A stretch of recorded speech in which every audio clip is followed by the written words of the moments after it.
Hello everyone, as the title suggests, I'll be recreating a game that I saw in an anime in Unity. This is because that I have learned some C++ during the last semester, so I decided to try a project with me trying to make a game.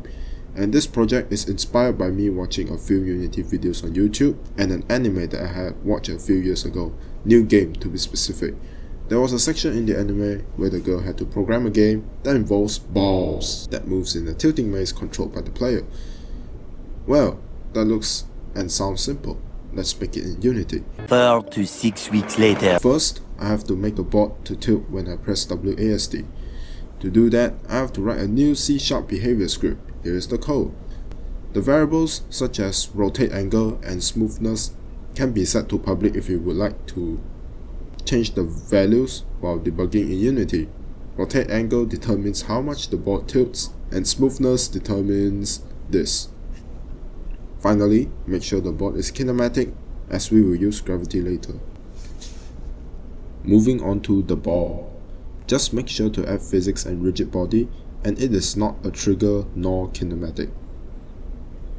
With the basics done, I made the maze using Magic Voxel. It is a free voxel art software. With the board done, it's time to import the OBJ file from Magic Voxel into my project and start debugging. I did encounter issues where the ball can fall through the board and the ball can jump across the maze. So to resolve this, I reduced the tilt angle and added an invisible mesh above the maze to patch these issues. Last but not least, I have to add a trigger area for the ball when it reaches the endpoint.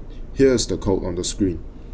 I declared an game object called UI object, and then set the initial values to false and add the onTrigger enter function, which means when the object with a certain tag can trigger this function, and the tag is called sphere.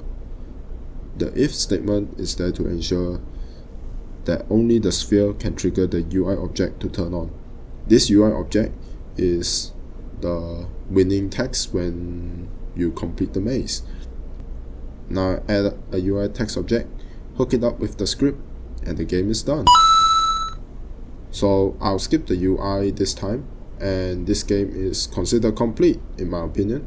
I would like to share 3 techniques that I had learned during this process. Number 1. In the board rotation part, I had to change my approach from a standard WASD to vector tree movement, because this game requires me to tilt the board, not moving the board. So I have to just change the WASD into a Euler/quaternion angle value.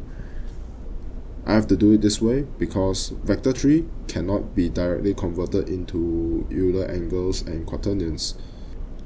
Number 2.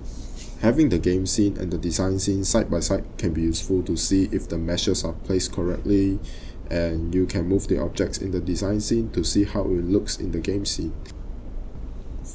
In this case, I did move the sphere across the maze a lot of times, just to make sure that when the sphere reaches the trigger box, the winning message should show up correctly. And lastly, number 3 is to set the main camera's position. Click on the main camera and then find your desired viewing spot.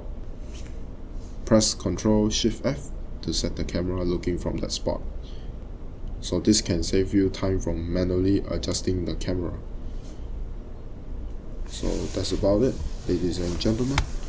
I've been recording this video for like half an hour, starting from 3 AM, so I have to keep my volume down this whole time, and yeah, I'll be busy, so I'm not sure when will I make the next video, but for now, thanks for watching. If you're interested in me making more of these kinds of videos, make sure to leave it down in the comments. I had this project in mind since the end of April, but because at that time I still have to deal with my studies, so this plan got delayed until now.